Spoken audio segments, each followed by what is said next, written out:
Welcome to the NorCal SportsPass.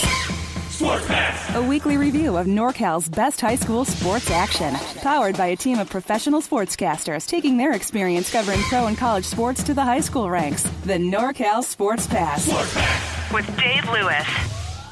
How's it going today? Thanks for stopping by to check in. As usual, Frank Garrity and Doug Doyle will be around in just a bit. A lot on the table, so let's just dive right in. Some local flavor with the Women's World Cup as the Americans won a second straight title with a 2-0 win over the Netherlands. Megan Rapinoe from Elk Grove Pride was back in the lineup and scored the winning goal on the penalty kick in the second half. It was her 50th international goal and secured the tourney's Golden Boot Award for the top goal scorer and the Golden Ball as the top tourney player. Rapinoe's been outspoken about many issues close to her heart, including the issue of equal pay. She will continue to keep the issue at the forefront. We've done exactly what we've set out to do. We've done exactly what we want to do. We say what we feel. All of us, really. I know that my voice sometimes is louder, but in meal rooms and in conversations, and everybody is in this together. We are such a proud and strong and defiant group of women. I don't think we have really anything to say. The women earned $250,000 apiece for winning the World Cup. If the men were to win the World Cup under their current contracts, they would pocket $1.1 million each. The win for the U.S. women is the fourth title of the 8 Women's World Cups that have been played. And congratulations to Del Oro's Jenna Birch, about to start her sophomore year. She was the player of the tourney for the California Breeze at the Colorado Sparkler Tournament, winning all 7 bracket games. The Breeze features locals from Rockland, Whitney, Lincoln, Oak Ridge, Del Oro, and St. Francis. The tournament consists of 96 teams. Nicely done, ladies. With more NorCal Sports Pass, here's Frank Garrity. Sports Pass! The Central Coast section honoring a half a dozen coaches with the Spring Honor Award. It's presented to those coaches whose colleagues believe have made outstanding contributions to that sport and their school, within their league, in the community, and to the CCS. These exceptional men were the choices this year. In baseball, Mike Sparr, over the last 10 years, he's been helping student athletes learn to succeed at Leland, leading them to both BVAL and CCS championships. The Baseball Battling Cancer Tournament held at Leland, now in its 8th year, and it's donated over $20,000 to the American Cancer Society. Valley Christian Scott Hathaway is the choice for boys golf. He has also served as the girls coach as well. He shares his knowledge with the students, having been a PGA professional for 25 years. Terry O'Donnell of St. Francis gets the nod for swimming and diving. He's been the coach for a quarter century, working tirelessly to improve the program, including for the last decade, trying to get lights around the pool, which has now happened.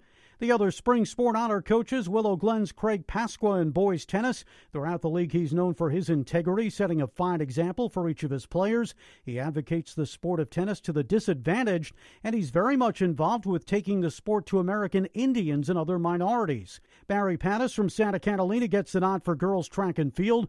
He's been at the school for 6 years, in the CCS, though, for 2 decades. His team won 5 consecutive PCAL division titles and have established school records in hurdles, sprints, and relays.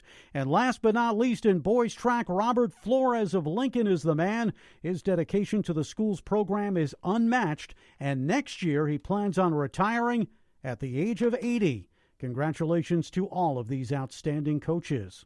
They have a great tradition in athletics, and some of the best will be honored by De La Salle with induction into the school's Athletic Hall of Fame. The class of 2019 features football and baseball standout Justin Allenbaugh. He was All-State in both sports. From the pool, water polo player Brian Bacharach, who was a 2-time All-American and a 3-time first-team All-North Coast selection. He was also a talented swimmer. Matthew Belk, who helped the school's volleyball program to its first 3 NCS championships. Parker Hanks, who was a standout in both football and baseball. Football player T.K. Kelly, a member of the 2003 USA Today national title winners. Also to be enshrined, Bam Portis, a 2-sport star in football and baseball, being inducted as a supporter of the program, brother Raymond Michael Segal. And 2 teams are also going in, the 1995 football team and the 2006 golf team. The ceremony set for Sunday afternoon, September 22nd at De La Salle. The ladies of the Aragon softball team created a lifetime of memories this past season. They finished 22-6, winning the CCS Open Division Championship when they beat Watsonville beyond a four-hitter from senior pitcher Holly Fletcher. The Lady Dons were an offensive juggernaut all season long, hitting .340 as a team, led by freshman Olivia DiNardo and her .557 average. Other standouts included freshman Megan Gradu at .500 and a couple of talented juniors, Shannon Galliano and Michaela Tuakoy. So one can see this Aragon team should be loaded once again next year. By the way, Aragon also captured Central Coast Section championships in girls basketball and volleyball. They became the first Peninsula Athletic League school in history to get that trifecta. Well done, ladies. For Sports Pass, I'm Frank Garrity. Sports Pass. From baseball, former Capital Christian star Mauricio Dubon was called up to the big club by the Milwaukee Brewers. Football news. Four-star tight end Jermaine Terry from John F. Kennedy High School tweeted how blessed he is to get an offer from UCLA. Terry's about to start his junior year. The National High School Tennis All-American Foundation has named Bellarmine's Luke Casper, class of 2021, and John Kim, class of 22, as All-Americans. The pair helped the Bells win the WCAL, Central Coast Section, and NorCal titles. From track and field, Miles Split CA announced the boys track and field All-State team, and Colin Peaty from the class of 21 at Bellarmine named first team All-State. #GoBells. From girls basketball, Milan Tuttle from Sacred Heart Cathedral Prep, where she plays for Lorian Russell, picked up another offer, the latest coming from Cal Poly. Sports media has lost a NorCal icon. With more on the story, here's Doug Doyle. Game of the week. Game of the week. Game of the week.